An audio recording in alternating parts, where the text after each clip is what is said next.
लिए आए हैं। आपसे हम बात करेंगे, चूंकि इनको जाना है अभी, तो एक इम्पॉर्टेंट इनका फेलिसिटेशन है असम गवर्नमेंट में। तो इन्होंने अपनी कीमती समय निकाल के आए हैं, तो हम आपसे बाद में बात करेंगे। उससे पहले हम धन्यवाद देना चाहते हैं कि आप दिया दिल्ली के पार्ट रहे हैं।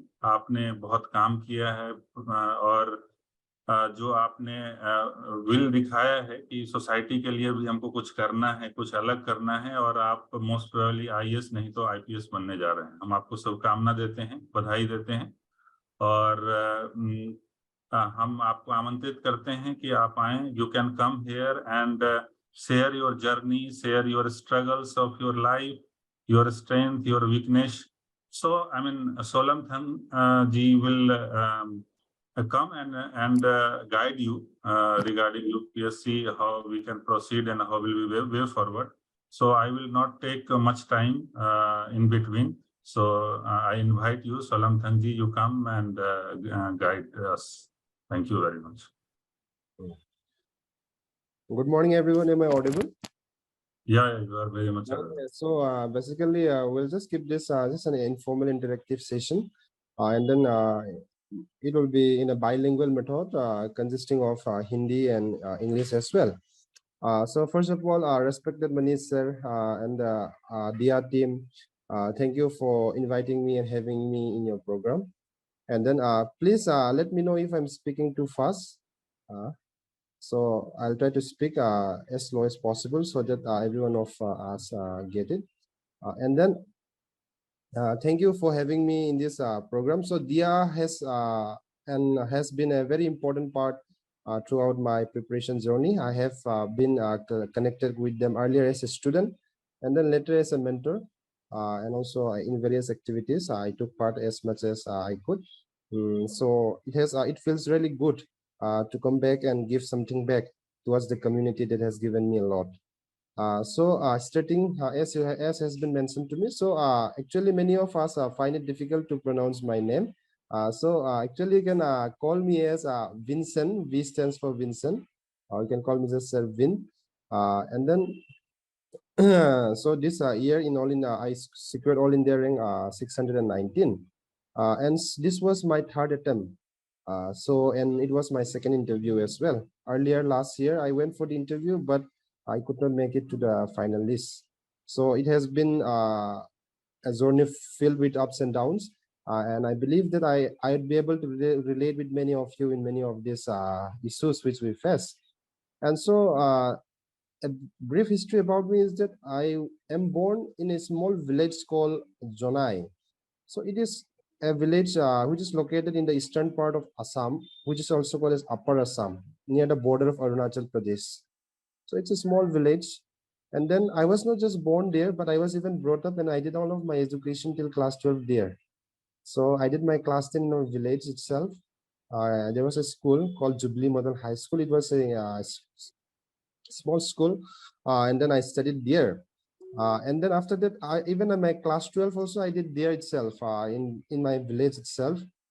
So it's not that I was born up in a many of us, what happens is that we are born in village, but we are brought up in an urban area.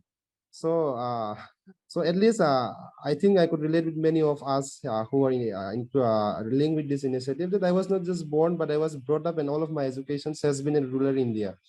So I think it is one of my greatest strength also, I think, and I'm really grateful for all of those, looking back my past. And then after that, I did my graduation from Guwahati. I came to Guwahati, and then I completed my graduations in 2019. I did my BSc in zoology. And so right after I finished my graduations, I thought of going for UPSC. But there were certain challenges which I faced. And I think these challenges is not just the challenges which I face are not just me, but many of us who are staying here are the same challenges which I am facing, because I think many of us are from the same socio-economic background. So I try to share some of the challenges which I face, what I did to overcome them, and I think sharing those challenges will just make you feel that you are not alone in this journey, or it is not something that is unique that is happening to you. So I think this is something which I'd like to share. So first of all, after my graduation in 2019, UPSC was something which was not that much, so to say, much of a hype in this part of the country. So till class 12, though, we were busy with medicals, that we want to go for medicals, NEET, and JEE. So UPSC is a far, we don't know even UPSC, we just know IAS, IPS is something. So you have to crack an exam called IAS, but it is something which we know. But in towards 16, I started my doing my graduation in 2016. So in 2017, due to the blessings of Geo Revolution, as the internet become cheaper, even here in Guwahati, the internet become a bit better. So we got introduced to all of those YouTube videos, YouTube content. We saw new toppers coming out in UPSC. So the hype started in the internet. So we got influenced to that. Me also, I got influenced to it. And initially, I began to develop a keen interest towards UPSC and towards these exams. Civil services has always been within me, means, but I don't have a proper structure of what to do, where to do, because there was no much of a career guidance. Because I was, as I said, I was not just born, but I was brought up in a village area. So there was something which I wasn't aware about. So towards 16, 17, when I began to know about all of this, I began to know about the exam pattern, the exam structuring. And then one important, I think a good quality which I had was the curiosity to know more about this exam. The curiosity of how to approach this exam, I think that has really helped me, because it has born in me a desire to search more of what to do, how to do, what book to read, what not to do, what what is it, what is the toppers talking about. So all of that, I think it began to slowly develop with me during 2016, 17, 18. So it begins to develop in me, and then during my graduation days, I began to order some books online, and then I began to study, but not much. I just began to give glance about it during my graduation days. And then after 2019, as I said, after I completed my graduation, it was a very tough decisions, because uh, 99% of my friends went for doing their masters, because as I said, UPSC is not much of a so much of a hype in this part of the country till then. So it was a very tough decisions for me. I was having what we call of FOM, or FOMO, fear of missing out. That this is a journey which really my friends are going for. And then secondly, I don't have the proper guidance. I don't know what to do. I don't have any seniors who are in this journey, or who have done this, or I don't even know a single person who have cracked this exam personally. So I was in that method. So I started, and then as I decided to prepare for this exam, the first issue which I faced, and I think many of us face, is the financial issue. Going to Delhi to prepare for this exam. So I am from a small village in a in this northeastern part of the country. So going to Delhi is a big thing, not even for me, but even for my family. So firstly, my parents didn't have the adequate finances to support me in Delhi. So I have to do something from here itself. So I thought of what to do. So I stayed here in this in Shillong. I relocated to Shillong because I have one of my relatives. So I thought that I'll stay in my relatives' place because they have one of their houses just vacant. So I said that I'll stay there. And secondly, Shillong was an exam center even for UPSC prelims and mains. So I thought that okay, from here I can appear for both prelims and mains itself. So I think it will be a good opportunity that I will stay here itself, and there is an exam center, so I don't have to travel during the exam also. So I relocated to Shillong from Guwahati. So it is around 100 kilometers from Guwahati. I relocated to Shillong.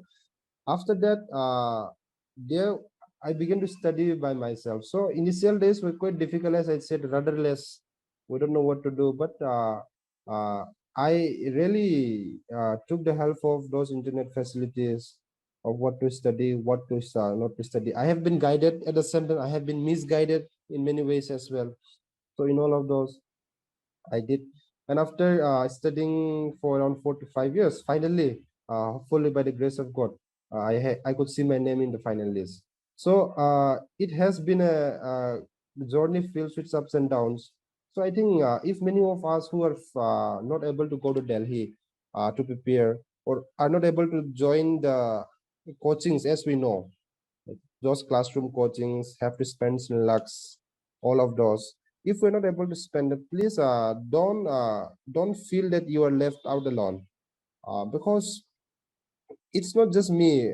As I begin to connect with many people, we have a WhatsApp group where all the officers who have were selected uh, have a WhatsApp group. So when we begin to interact with people, we realize that there are many people just like me who have cleared this exam. So it is not just me. So there are many people as well who have been clearing these exams. Some of them have been clearing from Jammu, some of them from a small village in those Tamil Nadu. So all of this has been a trend, and people have been clearing it. So many of us who are here today are listening to me with passion in their eyes. I believe that whether you may be in some remote places, or if you're in Delhi or somewhere in NCR areas, it's even good. But even if you are not, I think it's not a barrier today. Due to the facilities of internet and all e-commerce facilities and everything available, I think you can clear from the comfort of your home as well, provided you study properly at your home. So I think this is the first thing which I would like to say, that don't make your financial issues or the inability to go to Delhi uh, uh, be a barrier in your preparations. And the second thing which I faced during my journey was that I I started my journey in 2019. So right after starting my journey towards this beginning of 2020, the COVID pandemic began. So as I said earlier, I was alone in my room studying there. So in Shillong, so there was no friend circle called UPSC community, or I didn't know even a single friend who was preparing for my journey with whom I could go on a walk and talk with him or discuss him. I have nothing like that. So loneliness, anxiety, or feeling that you are alone in the journey was something which I faced. And so many people like us who are preparing from small towns in different parts of the countries, I think this is the thing which we'll face. Yeah, because if we go to some Delhi or Karol Bagh, even if we go out, we'll meet lots of people who are doing this. So at least you have the sense of community feeling that okay, he has been doing his fifth attempt, okay, he has been doing his fourth attempt. So at least you feel a sense of peace. Okay, mera to bas ek attempt hua. So that sense of solace is to be there. But people, if we are in far off places, I think this is something which that luxury we don't get it, because we are the only one. If we fail, we are the only one who fail. If we pass, we are the only one who pass. So that loneliness, that which generally results in anxiety, stress, or even the desire to quit, is something which I went through. So I think for that, please, it is important that you hang on to it, because at least for 3-4 attempts, at least 2-3 attempts, you hang into it. I want to say is that, so don't let it get into it that just because you are alone, uh, mm, that you are the only one who fails. Don't think about it. So if you have stress, as we have just listen the Gayatri Mantra or the bhajans, I think all of this also helps in maintaining our anxieties, calms. So one practice which I remember is that I'm a Christian by faith. So whenever I wake up in the morning, I used to read some Bible scriptures. I used to pray. So I think that really gives me a sense of mechanisms to control my stress and anxiety, or whatever bad things happened last day. At least I tend to forget it in the morning, and then have a new beginning in the day again.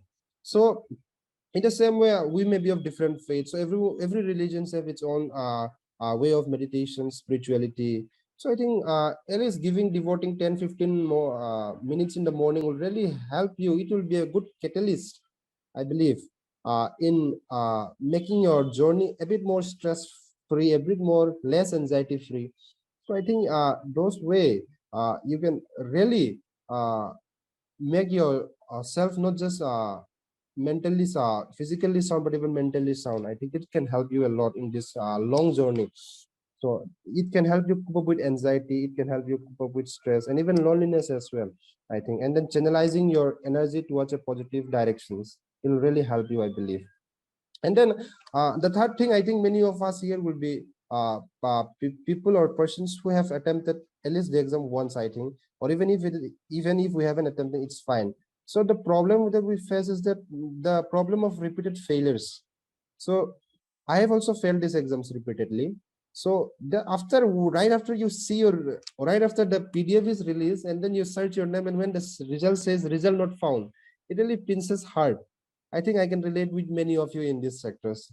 The uh, the, the problems of repeated failures is something which is very natural in this exam, because if you see the ratio of people who have cracked this exam, who have made it to finalist, there are some lucky guys who cracked this in the first attempt, but that's, I think I would say, a sheer of luck, because hard work is everything that we all do.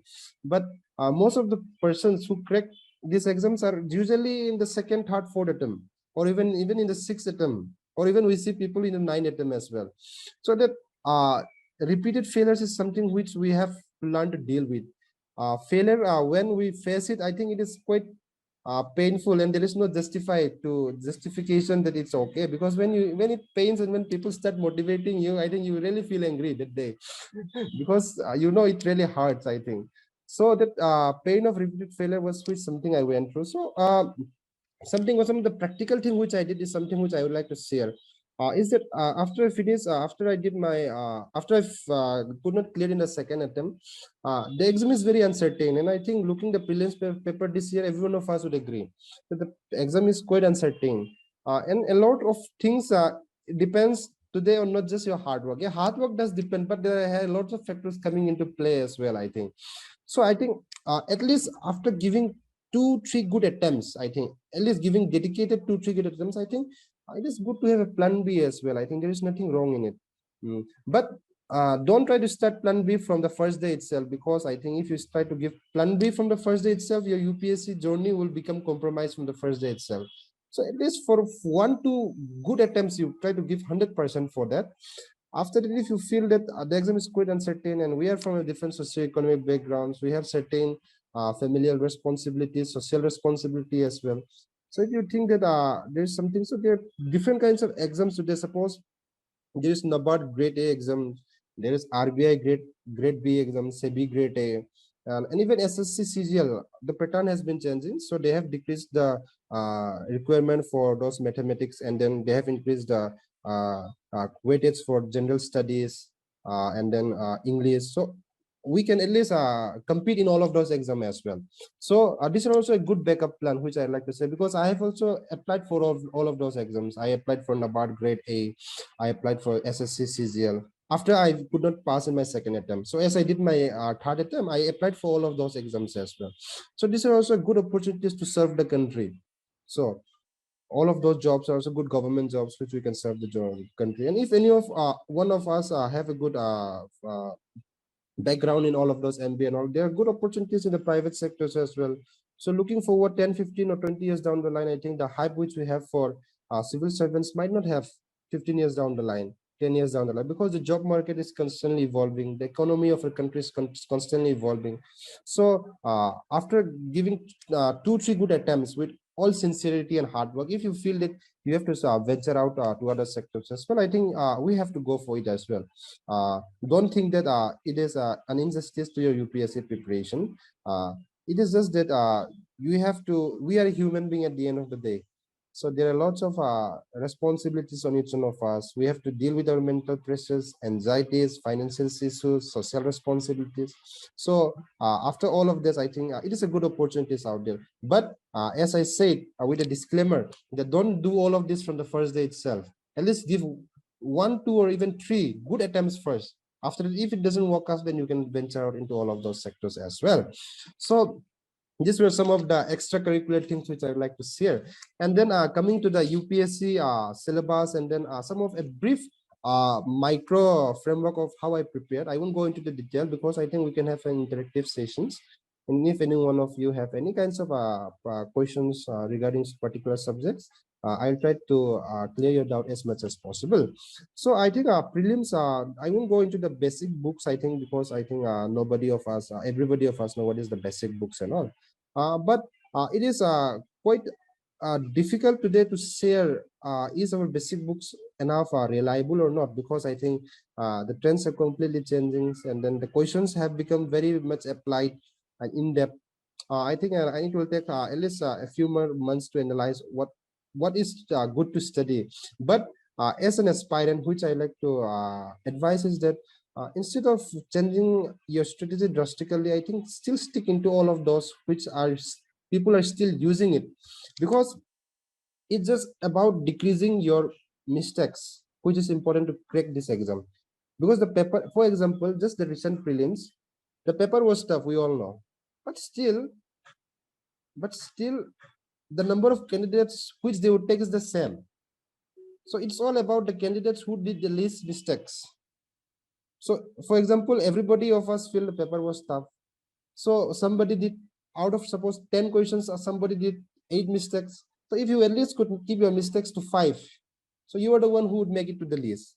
So in that way, I think still now, this is what I like to say, that don't try to venture out into too much drastically changing your resources, drastically changing your approach, because I think you will get confused, and then it will be an endless study, which will really make things quite difficult, complex for you in future. So instead of that, I think you can focus on test series, or you can focus upon some specific things in the news. You can venture a bit in depth into it. For example, the news of UAPA is now there in the news. UAPA has been constantly in the news. So instead of studying all the law, suppose if there is something news on UAPA, I think you can give a deep ventures on what is there in UAPA, what is the provisions for arrest, is this 6 months, 1 year, or is there any kinds of committee that is required in order to keep a person in jail under UAPA for some period of time? Is there any justice? Is there any commission which has been recommending its removal? Or is there any kinds of amendment that is which has been recommended by any kind of justice? So those kinds of relevant things which were in the news, at least you can venture into it. But going into in depth in all the acts and all the things is something which is practically inhuman for us. It is impossible. So all of those, I think, we can include in our prelims preparations. And speaking for myself, I think test series was which I did a lot. I think I remember I did, I think, more than 60 to 80 tests, prelims tests before my prelims. So that first of all helped me in number one. First of all, was I said time management. Secondly, and ability to handle random questions. Whenever a random questions comes, you don't get too much anxiety or jittery. Or if there is 5-6 questions at a stretch which you can't solve, so you really feel a lack of confidence. So after having solved a good number of tests, even if all of those problems comes, I think you get a good sense of calmness within you to handle all of those things within the exam centers. So I think test series has really helped me. So I believe that it will help all of the people or the aspirants here as well. So I think giving a number of test series, and I think there is no thing called as the best test series as well. So because nobody has been coming even close to what UPSC has been setting. It is just about having those skills such as time management skills, ability to handle random questions, or even if there are certain questions such as stretch which we are not able to solve, being able to handle calmness in the exam environment. All of this is something which I think the test series provides us. And then secondly, I think going to the mains preparation now. Mains is quite the approach for main has to be quite different than prelims is what I believe. In prelims, I think you have to definitely know what is sucks. There is no or maybe. If the answer is A, it has to be A. But in mains, we have the liberty to a bit twist here and there our knowledge and express it in a well-structured method. So content is something which I think every one of us know from where the content we have to go, or every one of us know what to write. But there are a number of certain factors which I have improved over my attempts, and I think which has helped me in improving my marks. Is that apart from the content, there are certain parameters, structuring, presentation, understanding the context of the questions is something which is important. And then having a proper what we call as I say, not just diagrams is something which is very common today. So I think having an intellectual diagram, for example, histograms, pie charts, graphs, all of this a bit seems intellectual, I believe, instead of a just 1-2 line diagrams. So I think all of those is something which I have incorporated over the years, and it has helped me, I think, in improving my marks, which I can see even in my marks improving. So first of the thing which many of us did mistakes or do mistakes and which I even did was structuring of answer is something which is very important. Whenever we read a question, I think we have to read properly. What is the answer asking describe, or is the answer asking what? For example, there is a question, what is twin balance deficit? What is twin balance deficit? And then describe how it has been seen in the Indian economy over the last few years. So this is just a simple questions. First is, what is twin balance deficit? So many of us, we know what is twin balance deficit. So we keep on writing what is twin balance deficits for example, it's a 10 marker questions. We answer it for one page, and then describe, we answer it for half page, and then we write the conclusions. So you have completed the answers, you have filled the paper, but your structuring is wrong in this. For example, what is twin balance deficit? It has to be just a short descriptive to the point. What is twin balance deficits? And then the second part of the question, describe how it has been impacting the Indian economy. That has to occupy the major chunk of their answers. So in that way, there are many questions as well in which we are doing those mistakes. I believe that we are not looking the keywords and certain things which has to be just written as an interlinking paragraph between the introductions and the body. That interlinking paragraph, we tend to make it the body of the answers, and then the main body, the content which should be the body of the answers, it becomes just a small few 4-5 lines paragraph just before the conclusions. So in that way, I think we think that paper to complete kar liya, marks to acha aana chahiye, but we don't see it, I think, reflected in our marks. I think this is something which structuring of the answers is, I think, important a lot. I think because the examiners really want to know whether you are answering the body of the answers or whether you are entering the introduction and conclusions. And then I think it is quite repetitive as well. As we said, introductions and conclusions has been it is always important despite no matter the facts. It has to be it's always, there's a formula called definitions. Your introduction can be in the form of definitions, it can be in the form of certain facts, figures, it can be in the form of certain recommendations, or just a proper introductory statements which introduces the questions properly. And then there are certain, whenever I read newspaper, what I did was that I used to collect certain statements in the editorial which are very good, and those editorials can be used in the conclusions or in the introduction. For example, last year and even this year, there were many editorials on pendency of cases in the judicial system. So there was a statement which I came across in one news editorial, was that a very beautifully written by former IPS officers. He wrote that the process of justice itself becomes the punishment because it prolongs for too long.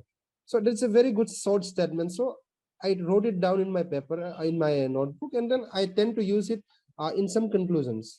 So such kinds of keywords which we have, suppose ethical policing, or even many keywords are there. So or certain sentences which we come across in the news. I think those of these could really help us in improving our marks. Certain ease of justice, ease of achieving ease of justice, all of this is such a keyword. But if you just write it ease of justice, we are just looking today on attaining ease of doing business, but at the same time we have to look on achieving ease of justice as well. So it can be a good concluding statement. So I think all of those kinds of keywords is something which we could collect for mains and just put such all of those. I think it can be a good masala to the content we already have. I think that is something which I did personally, and I believe that it will help others as well. And then for my interview preparations, as I said, I even went for interview last year as well.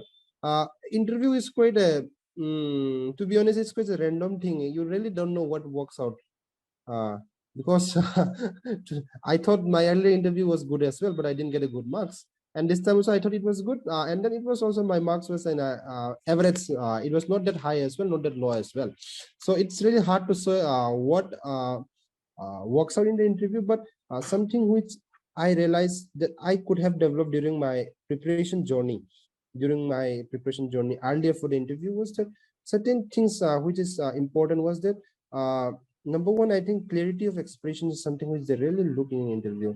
What we are thinking, or even why you come into UPSC is a very good big questions which many of us find it difficult to answer. We just go to those generic answers. Why UPSC? Civil service, desh ka seva, society, diversity. I think that is great as well. But I think we have time now. I think we have time. So I think finding ourselves in this inner journey, why I want to come into the service is something which we all can think about, and it is just all a part of your interview preparations, having clarity about yourself, why you want to come into civil services, who and then will you be happy if you don't get your desired job, or will you be happy if you don't get your desired cadre? Because as I said earlier in the group, there are many earlier before the result was out, we are just thinking that bas naam aa jaye, that was what we are thinking. But now in the groups everyone is, at least if I got 10 marks extra, I would have got this service. If I have get 2 marks extra, I have got the service. So that is has been constant comparison is something which is still occurring now, even among the candidates who have been selected. So earlier, who was before the results, who were thinking that I'll be happy even in getting a Group B services, are now not happy in getting even a proper Group A services, thinking that if I have got that marks extra in essay, I would have got a proper IAS. So this is something which is constant comparison is something which will occur throughout our life. So thinking why I want to come into service, because if you really want to serve the public, I don't think you will matter much about which service you are or which cadre you are. So it's like that. So really having that thinking that why I want to come into the service, and then having those clarity of what we call clarity of thoughts. I think that will really help you in throughout your preparation journey as well. Clarity of thoughts. It will help you introspect yourself, not just your exam, but you as a person, you as a human being. What you are doing, what is your purpose? I mean, art as well. I think this is something which is very important. And UPSC, I think looking back, it's a very beautiful journey as well, because it transforms a person how we think. I think the one thing which UPSC really makes us is number one is humble. Uh, it really makes you humble when you keeps on repeated failing, or despite thinking that you have stretched yourself to the maximum, you always find that people are doing better than you. You always find that people are getting higher marks than you. So I think that really makes you humble and realize that you have lots of ground to attain yet. I think so. This is a exam which makes us really humble. And the second life lessons I think which UPS has taught me is that there are certain factors in life which, despite your best efforts, is beyond your control. So it's better to accept all of those fate in life, which we all even call in Hindi niyati. Yeah? But there's certain factors which is beyond our control. For example, in second attempt, I thought I did my best. This is my best shot. So, but when I saw my result, it was my name was not there in the list. So it was, that factor was beyond my control. I did my best. Many of us fail, not because we didn't do our hard work. Despite doing our hard work, we fail. That is life, and that is this exam. That is the reality of this exam. I think it's better to accept all of those realities.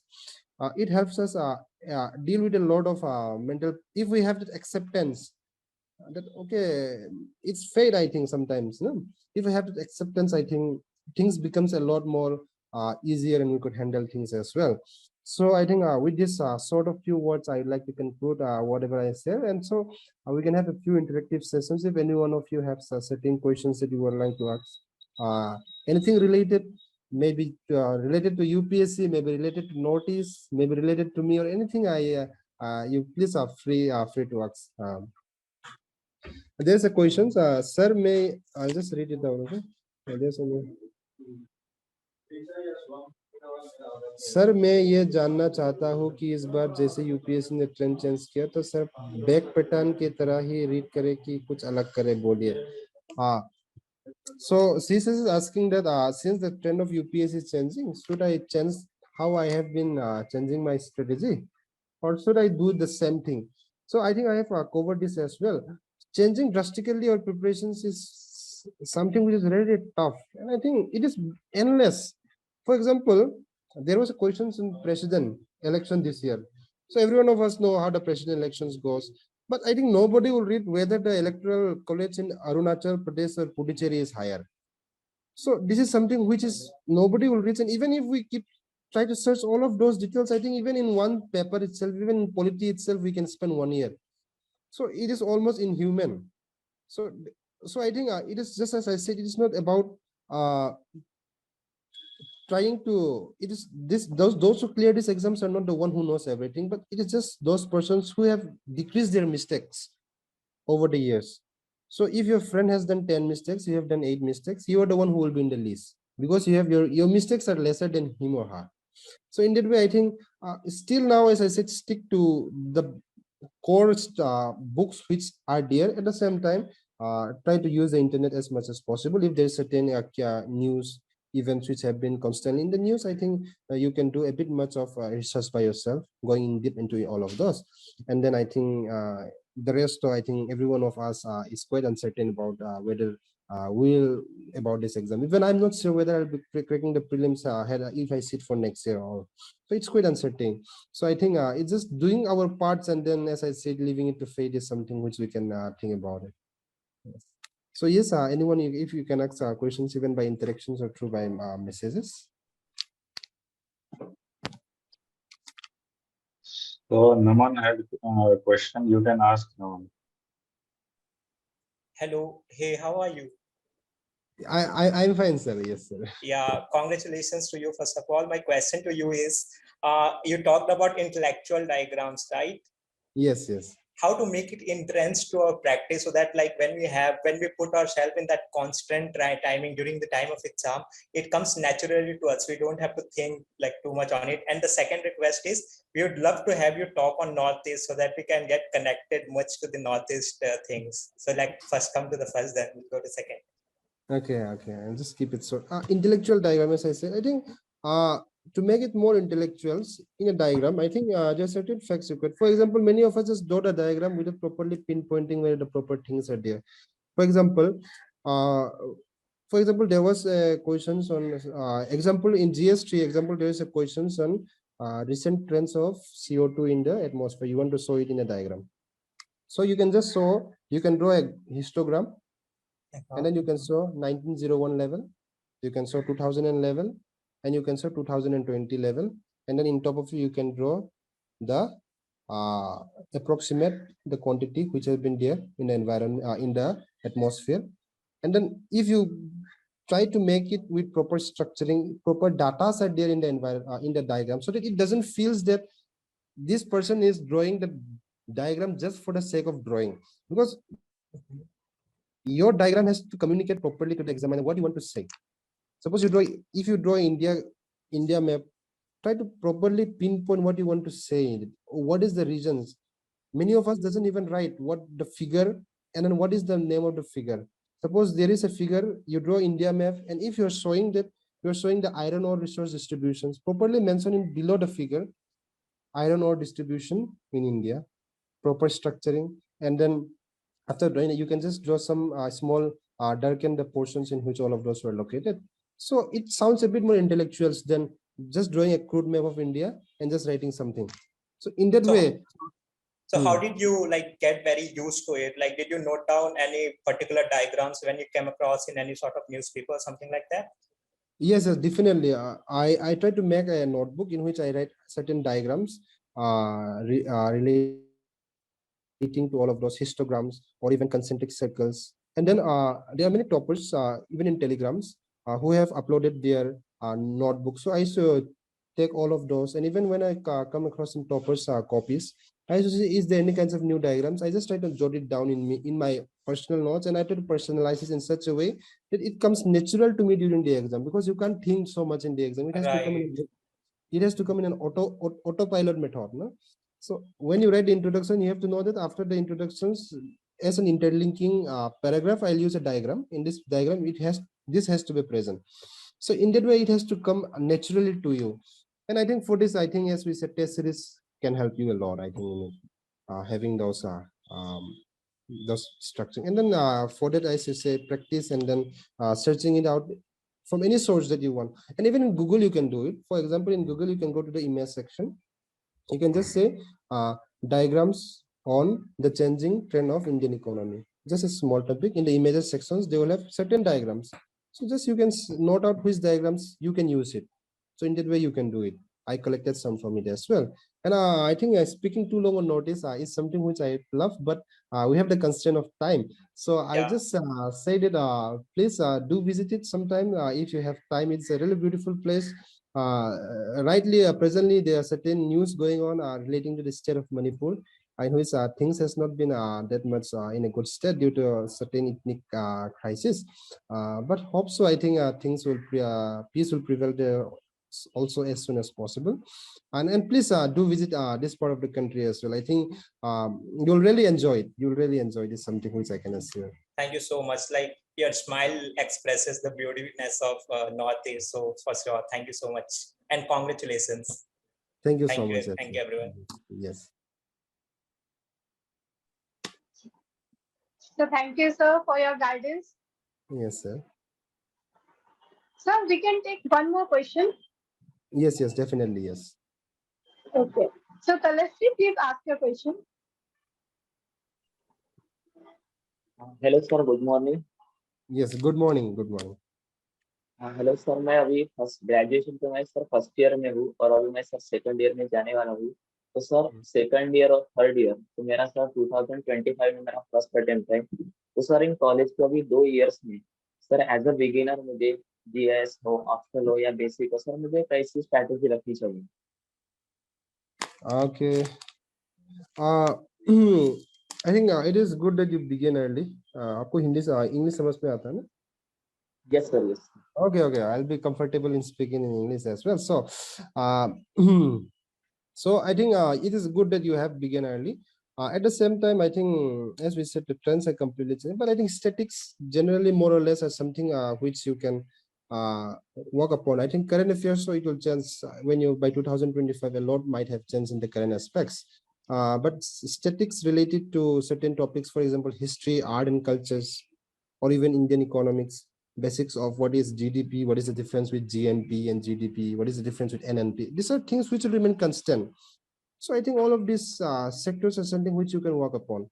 And I wouldn't try to stress you much, don't try to stress much on it that you forget to enjoy your college life as well.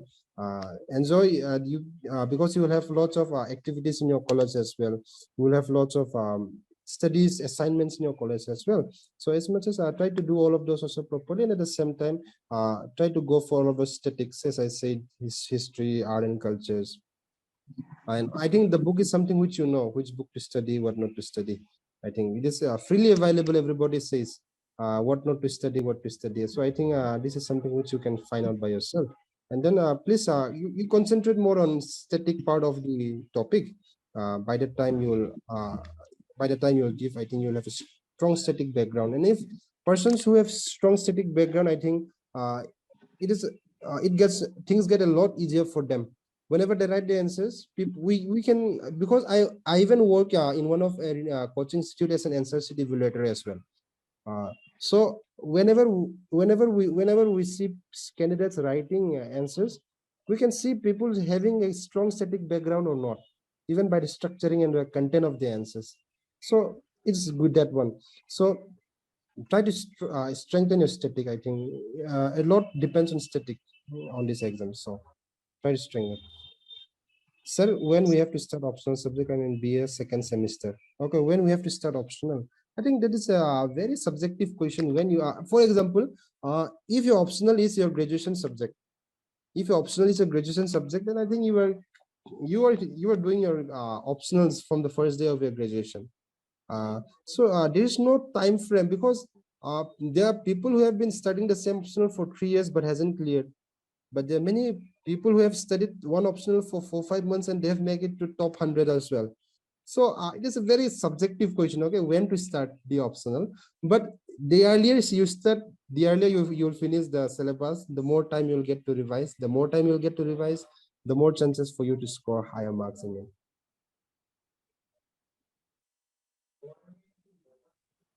Thank you, sir, for your guidance.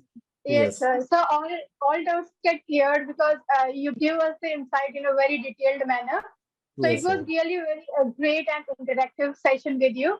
Hmm. So now I request Manish sir to give a thank you to Zing sir. Yeah. So thank you, Soilemthang ji.